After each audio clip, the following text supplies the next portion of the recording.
Poštovani gledaoci, vi pratite BAP Flash za utorak 18. jul.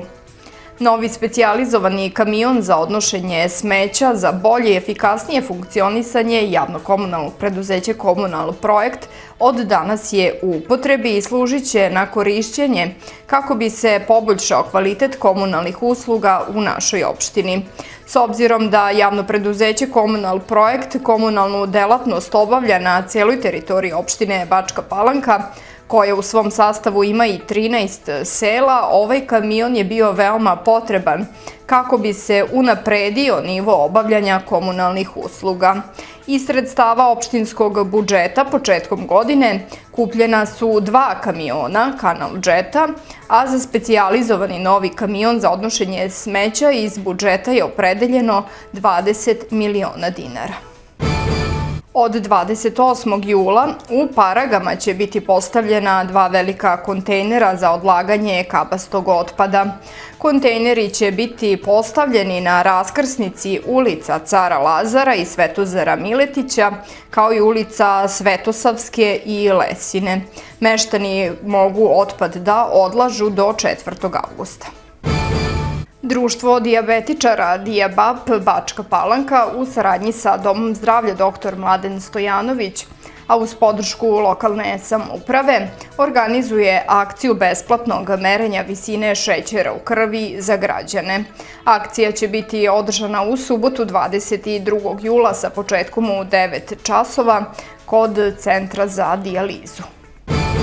Zakonom o ugostiteljstvu propisana je obaveza ugostitelja koji pružaju usluge smeštaja u objektima domaće radinosti i objektima seoskog turističkog domaćinstva da izvrše kategorizaciju tih objekata.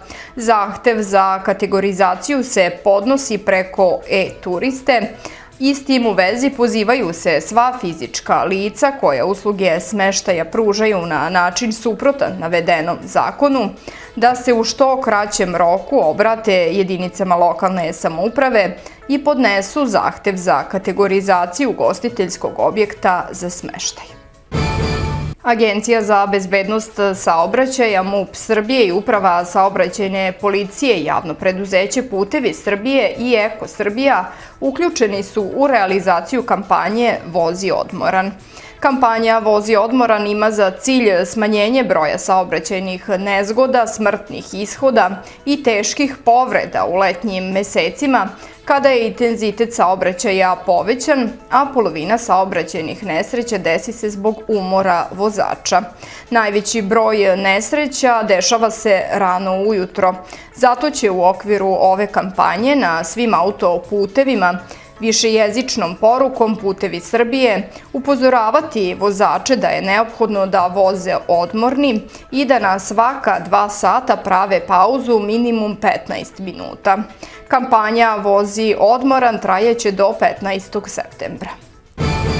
U dvorištu Muzeja grada u Bačkoj Palanci 11. avgusta sa početkom u 20:30 biće održan 3. po redu muzički festival KC Fest. Ove godine nastupit će Artan Lili, Kanda Kondža i Nebojša i obojeni program. Cena ulaznice iznosi 1000 dinara. Meteorolozi za sutra najavljuju pretežno sunčano vreme u Bačkoj Palanci. U drugom delu dana biće promenljivo, tokom večeri je moguća i pojava kiše. Maksimalna temperatura biće do 36 stepeni po Celzijusu. Opširnije o svim vestima čitajte na našem portalu rtvbap.rs. Poštovani gledaoci, vi ste pratili BAP Flash. Hvala vam na pažnji.